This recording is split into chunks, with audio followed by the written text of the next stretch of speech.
semuanya? Sehat ya semuanya? Alhamdulillah.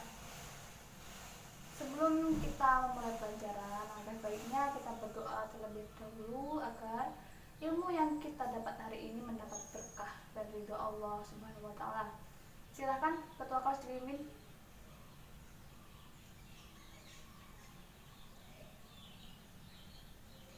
Amin amin ya rabbal alamin. Sebelum kita masuk pelajaran, saya absen dulu ya. Ali Ahmad, Ansori Dwi, Arshinta Rosita, Gunaya Cinta, Leksa Arisa Putri, Putra Jeffrey. Nah, alhamdulillah masuk semua ya. Ya. Masih ingat nggak minggu lalu kita membahas apa? Ya, betul, tentang khitbah. Khitbah itu melamar. Siapa yang dilamar? Jangan dulu, masih kelas 12, masih sekolah. Bahagiakan orang tua dulu, kerja, baru menikah. Ya, seperti itu. Nah, biar jelas, Ibu kasih PPT ya. Bisa dilihat? Jelas ya? Nah, apa sih itu munakahat? Ya, munakahat artinya perkawinan atau pernikahan. Apa sih pernikahan itu? Yaitu menghalalkan hubungan antara seorang laki-laki dan perempuan agar halal, sentuhan halal, rangkulan halal, malah mendapat pahala, ya kan? Nah, nikah itu nggak boleh dipaksa, harus sukarela dari hati biar bahagia, seperti itu. Nah, kemudian yang kedua tentang hukum nikah, ketentuan dan ketentuan nikah, maksudnya seperti itu. Hukum nikah ada berapa? Ya, ada 5, yaitu wajib, sunnah, mubah, makruh, dan haram. Bisa dikatakan wajib jika seseorang laki-laki itu mempunyai sudah siap lahir dan batin dan tidak bisa menghindari zina, jadi harus wajib, itu wajib untuk nikah. Kemudian yang kedua sunnah, ya, dikatakan sunnah jika seperti apa? Bisa jawab? Nah, di pernikahan dikatakan sunnah yaitu jika seseorang laki-laki atau seseorang lah gitu ya, nggak usah seorang laki-laki, seseorang udah siap lahir batin tapi dia bisa menghindari zina, enggak bisa menghindari zina tapi lahir batinnya udah siap untuk nikah, itu jadinya sunnah. Kemudian yang ketiga mubah. Mubah itu jika seseorang menikah dengan tujuan ingin menyalurkan syahwatnya, tetapi nggak dikhawatirkan untuk melantarkan istrinya walaupun belum siap lahir dan batin. Kemudian yang keempat makruh. Makruh itu seperti apa? Ya, makruh itu jika dia menikah karena ada penyakit atau wataknya itu nggak bisa berubah, tidak memiliki kemampuan untuk menafkahi istri dan keluarganya, kemudian ditakutkan istrinya dia telantarkan, jadinya makruh ya. Kemudian yang ke-5 haram. Apa yang dimaksud haram? Haram dalam pernikahan ya. Ya, jika seorang itu menikahi dengan tujuan ingin balas dendam, seperti itu nggak boleh ya, haram.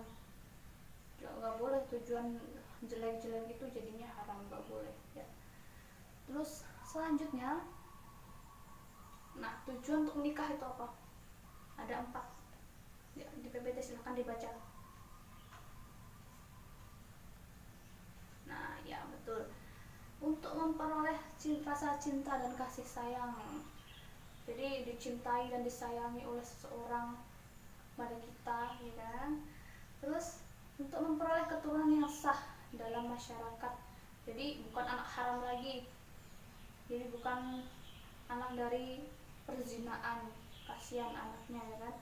Kemudian untuk mewujudkan keluarga bahagia di dunia dan akhirat, bisa dikatakan itu sakinah mawaddah warahmah. Jadi keluarganya itu bahagia terus, senang terus kayak gitu. Senangnya bukan di dunia aja ya, di akhirat juga.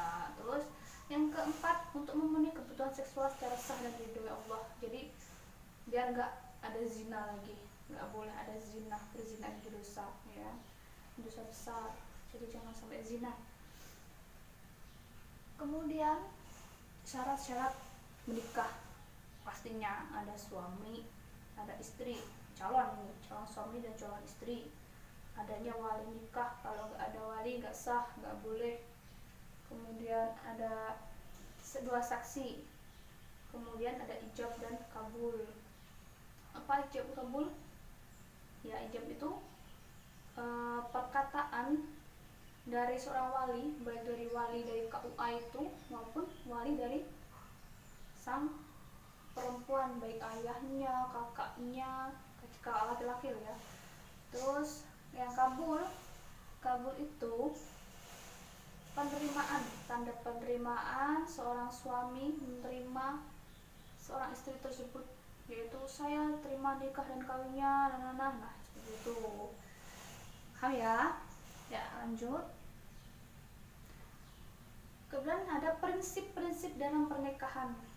Yang pertama, prinsip mitsaqon wazila, yaitu komitmen suci. Pernikahan itu suatu komitmen yang harus dijaga. Pernikahan itu amanah dari Allah Subhanahu wa taala. Enggak boleh itu sampai ada perpecahan dalam rumah tangga karena hal sepele.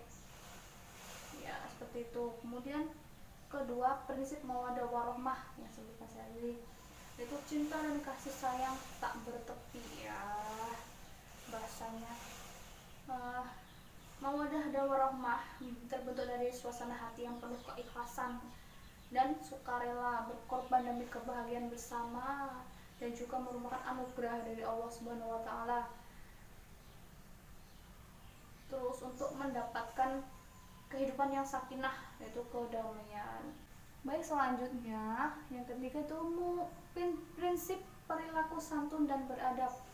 Nah, seorang laki-laki itu harus memperlakukan istrinya secara baik, secara sopan lembut, terus jauh dari kekerasan. Nggak boleh ada kekerasan dalam rumah tangga, itu udah ada undang-undangnya ya kan, bisa itu search di Google undang-undangnya. Terus apa hukumnya, berapa tahun penjaranya, seperti itu. Terus yang keempat, prinsip musyawarah atau kesetaraan dan keadilan gender.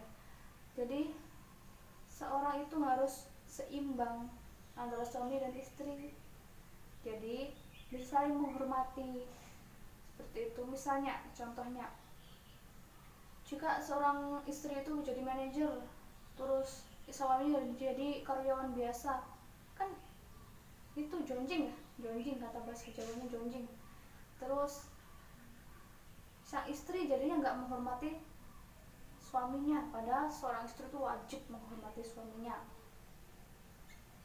Justru sebaliknya, kadang masalah pendidikan ya, yang suaminya itu S2, yang istrinya SD, kan pemikirannya udah beda ya kan, seperti itu.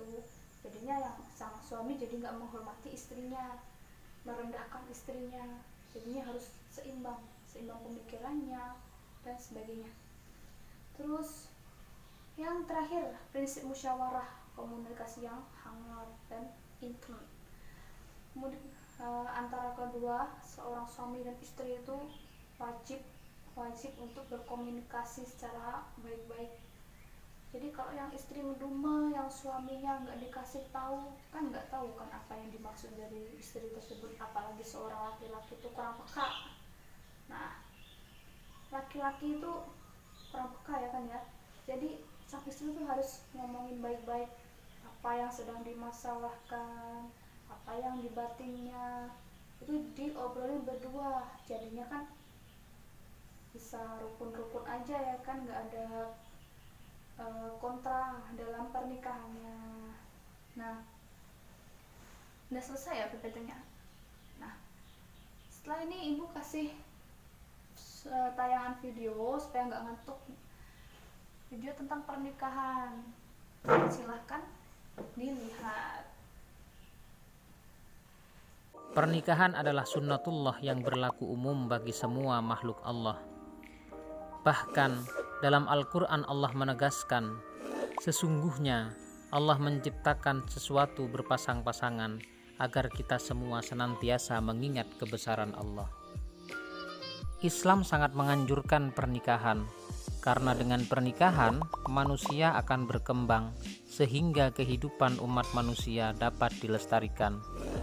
Tanpa pernikahan, regenerasi akan terhenti, kehidupan manusia akan terputus, dunia pun akan sepi dan tidak berarti. Karena itu, Allah mensyariatkan pernikahan sebagaimana yang termaktub dalam Quran surat An-Nahl ayat 72.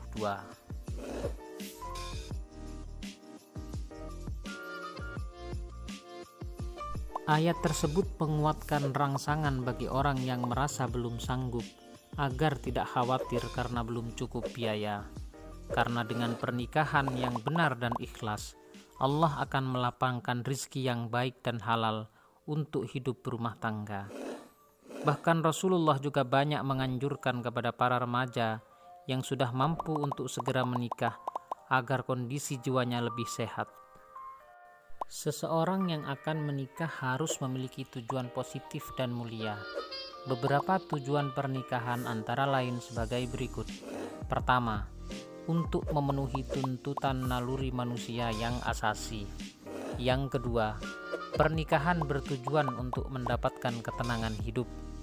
Yang ketiga, orang yang menikah bertujuan untuk membentengi akhlak. Yang keempat, pernikahan juga bertujuan untuk meningkatkan ibadah kepada Allah. Yang kelima, pernikahan bertujuan untuk mendapatkan keturunan yang solih-solihah. Serta yang keenam, orang yang menikah bertujuan untuk menegakkan rumah tangga yang islami. Para ulama menyebutkan bahwa nikah diperintahkan karena dapat mewujudkan maslahat, memelihara diri, kehormatan, mendapatkan pahala dan lain sebagainya. Oleh karena itu, apabila pernikahan justru membawa mudarat, maka nikah pun dilarang. Karena itu, hukum asal melakukan pernikahan adalah mubah. Para ahli fikih telah sepakat bahwa hukum pernikahan tidak sama penerapannya kepada semua mukallaf, melainkan disesuaikan dengan kondisi masing-masing, baik dilihat dari kesiapan ekonomi, kesiapan fisik, kesiapan mental ataupun akhlak. Karena itu, hukum nikah bisa menjadi wajib, sunnah, mubah, haram dan makruh. Adapun yang termasuk rukun pernikahan menurut jumhur ulama adalah sebagai berikut. Pertama, ada calon suami. Yang kedua, ada calon istri. Yang ketiga, wali, yakni bapak kandung mempelai wanita, penerima wasiat atau kerabat terdekat. Yang keempat, 2 orang saksi, serta yang kelima, ijab dan kabul. Nikah yang disyariatkan oleh Allah dan Rasul-Nya melalui Al-Quran dan hadis memiliki hikmah yang sangat besar, di antaranya sebagai berikut. Pertama, terciptanya hubungan antara laki-laki dan perempuan yang bukan mahram dalam ikatan suci yang halal dan diridhoi. Yang kedua, mendapatkan keturunan yang sah dari hasil pernikahan. Yang ketiga, terpeliharanya kehormatan suami istri dari perbuatan zina. Yang keempat, terjalinnya kerjasama antara suami dan istri dalam mendidik anak dan menjaga kehidupannya. Serta yang kelima, terjalinnya silaturahim antar keluarga besar pihak suami dan keluarga besar pihak istri. Perilaku mulia yang dapat diterapkan dalam kehidupan berumah tangga adalah sebagai berikut. Yang pertama, melaksanakan perintah Allah dan Rasul-Nya dengan penuh kesungguhan dan keikhlasan. Yang kedua, memelihara keturunan dan memperbanyak umat. Yang ketiga, mencegah masyarakat dari dekadensi moral dan penyakit yang ditimbulkan dari hubungan seksual dengan berganti pasangan. Yang keempat, melahirkan ketenangan jiwa dalam meniti jalan takwa. Serta yang kelima, memperkokoh dan memperluas persaudaraan. Udah dilihat ya videonya? Nah, sekarang Ibu mau kasih tugas buat kalian, yaitu menyimpulkan hasil diskusi kita hari ini. Materi kita hari ini tentang munakahat. Nanti kalau udah dipresentasikan di depan kelas, nanti Bu buat berdua kelompok, dua-dua ya. Nanti Ibu acak. Terus dipresentasikan minggu depan. Siapa yang nggak ngerjain nanti Ibu kasih nilai jelek atau C. Ya, kasihan kan orang tuanya udah susah-susah buat nyekolahin, masa anaknya buat tugas itu nggak mau. Nah, kalau udah seperti itu bisa dimengerti ya. Iya, kalau udah mengerti Ibu kasih pertanyaan hari ini buat Lexa. Ya Lexa, apa sih munakahat? Betul. Terus buat Ansori, ada berapa hukum pernikahan? Ya betul, ada 5. Udah cukup ya hari ini. Udah agak siang, mungkin kalian udah ngantuk ya. Jika sudah, mari persiapan buat pulang. Belum ya? Oh, masih ada pelajaran lagi. Silakan ketua kelas dipimpin berdoa untuk mengakhiri hari ini.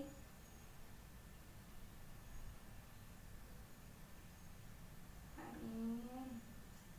Alhamdulillah hari ini lancar ya kita diskusinya, menyampaikan materinya. Semoga kalian paham dengan materi hari ini. Bila ada kurang jelasnya Ibu mohon maaf. Bila ada kurang atau kata-katanya kurang jelas Ibu mohon maaf. Akhir kata, wassalamualaikum warahmatullahi wabarakatuh.